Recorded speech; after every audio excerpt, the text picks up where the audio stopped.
안녕하세요. 단칼입니다.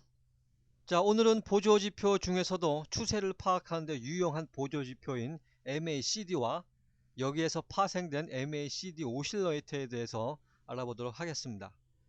먼저 MACD의 구현 원리를 보시자면 MACD는 단기 이평선과 장기 이평선의 차이를 이용하게 되는데 이 두 이평선이 멀어지게 되면 다시 가까워지려고 하는 속성을 이용하는 겁니다. 그래서 기본값은 단기 이평선을 12일로 쓰고 장기 이평선을 26일로 이용합니다. 그리고 이 MACD의 9일 이평선을 시그널선으로 사용을 하죠. 자, 이렇게 말하면 되게 어렵습니다. 그래서 그냥 쉽게 설명을 드리면 첫 번째는 교차 분석입니다. 요건 MACD 지표선이 시그널선을 상승 돌파할 때 매수를 하고 반대의 경우에는 매도를 하는 방법입니다. 자, 여기서 시그널선이라는 것은 MACD 곡선을 다시 이동평균으로 산출해서 만든 선입니다.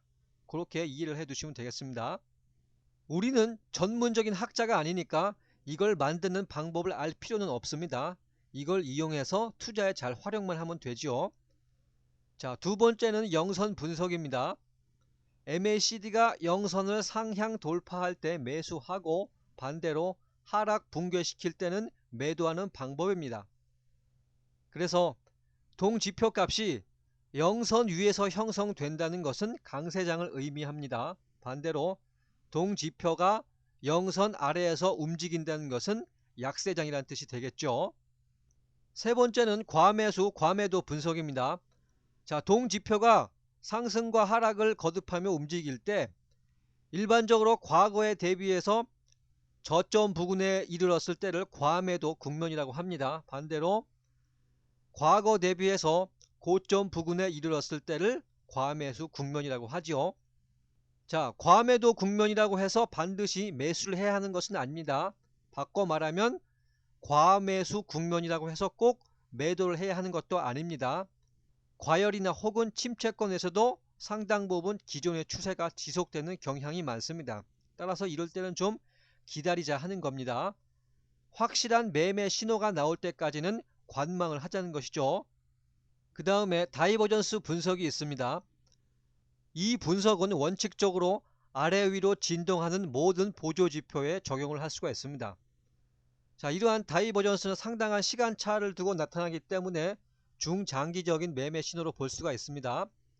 여기서 강세 다이버전스라고 하는 것은 주가와 보조지표가 서로 엇박자를 내고 있다는 것인데요. 예를 들어서 이처럼 주가는 하락을 하고 있는데 이 MACD의 보조지표는 상승을 하고 있다면 나중에 이 MACD의 방향대로 상승하게 된다는 겁니다.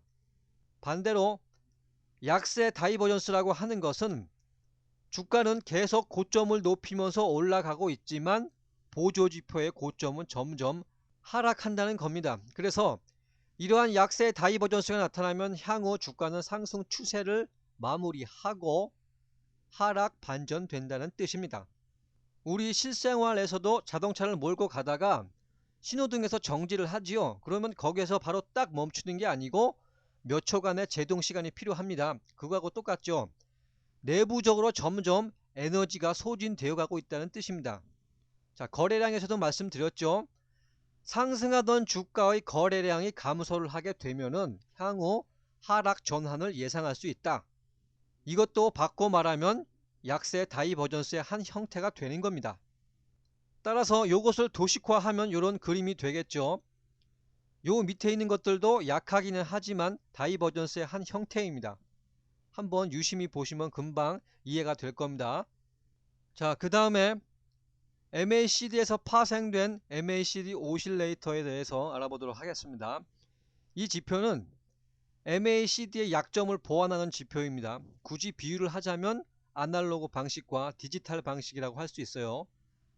전자는 아날로그식 파동으로 움직이기에 큰 추세를 보는데 유용하지만 소폭의 움직임은 파악하기가 쉽지 않습니다. 역으로 후자는 큰 흐름을 보기에는 좀 미비하지만 비교적 단기간의 움직임을 쉽게 파악할 수 있는 장점이 있습니다. 그래서 이 MACD 오실레이터는 막대 그래프로 도표화가 되는데 첫 번째 분석은 영선을 기준으로 해서 그 아래로 막대가 발생을 한다면 이곳이 매도 시점입니다. 반대로 영선 위로 막대가 나타난다면 이것은 매수 시점입니다. 또한 MACD와 마찬가지로 영선 아래에 있느냐 또는 영선 위에 있느냐 요것에 따라서 강세장과 약세장을 구분하게 됩니다. 두 번째는 이렇게 위로 향한 막대가 계속 점증을 하다가 여기에서 딱 멈추게 되는데 여기가 바로 매수세의 절정이다. 그렇게 분석을 합니다. 전시간 거래량 분석에서 이전의 대량 거래량을 상회하는 추가적인 거래량의 유입이 없다면 주가는 하락의 길을 가게 될 것이다 하고 말씀드렸죠. 이 원리를 그대로 적용하시면 됩니다. 이 부분에 와서 더 이상 추가적인 매수세가 안 들어오고 있다는 얘기죠. 그렇다면 이제 서서히 사그러드는 일만 남았다 할 수 있는 거죠. 그 다음에 이 아래로 향한 막대에서 이 부분은 뭡니까? 매도세가 계속 되다가 여기 와서 딱 멈췄다 하는 것이죠. 즉 팔고자 하는 물량이 상당 부분 나왔으니까 매도세가 어느 정도는 진정되었다는 뜻입니다. 따라서 이렇게 내리 누르는 세력이 없으니까 주가는 다시 이동평균선으로 돌아가려고 하는 속성을 가집니다. 그래서 여기에서 반등을 내주게 되는 거죠. 마지막 세 번째는 다이버전스 분석이 가능합니다.